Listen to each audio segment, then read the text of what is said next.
On est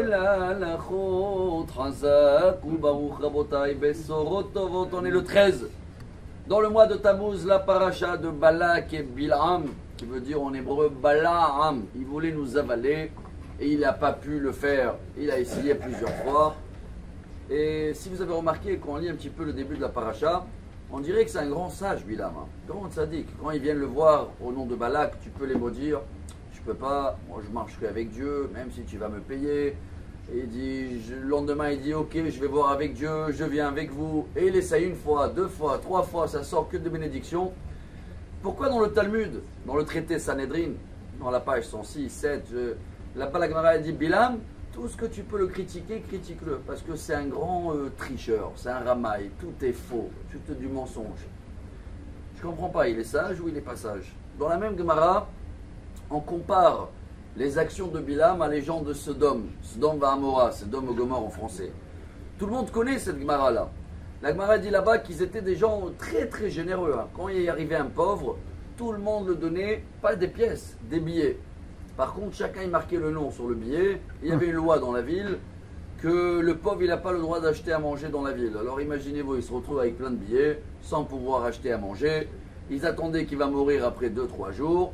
Et tout le monde, ils étaient là à l'enterrement. Et à la fin, ils vidaient les poches et chacun récupérait son billet avec le nom. C'est des grands sages, n'est-ce pas? Quoi? Ils ont donné la tzedaka pour un pauvre. Ils l'ont accompagné dans le dernier chemin.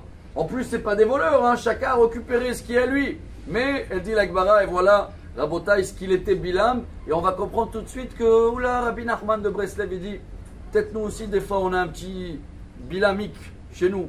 Qu'est-ce qu'ils faisaient les gens de Sodome?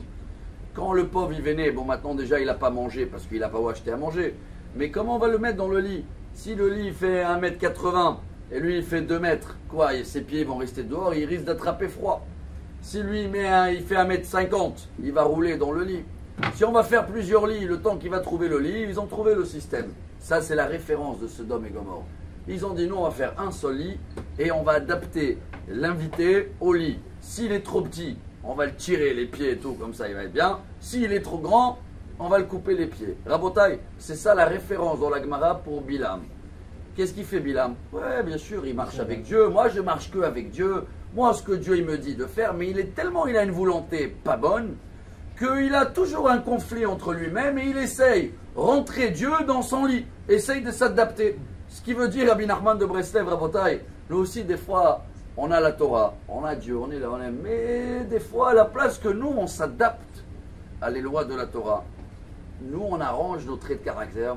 Des fois, on essaye de rentrer la situation tordue, quand on le voit dans les yeux, dans notre lit. On essaye de arranger, ça je fais pas, ça va, ça, on se comprend, ça. Alors, la Torah, quand elle nous raconte l'histoire de Bilam, c'est pas qu'une histoire d'il y a 3339 ans en arrière. Chacun de nous, des fois, il peut avoir des petits pensées comme ça. Donc voilà, la paracha elle nous dit, hop, on l'envoie, Balaam, tu as les avales, tu avances, tu t'améliores toi-même et n'essaye pas d'arranger ni Dieu ni les gens à ta situation. Et comme ça, Bezrat Hashem va avoir une excellente journée et que des bonnes nouvelles. Amar Rabbi Elazar, Amar Rabbi Hanina.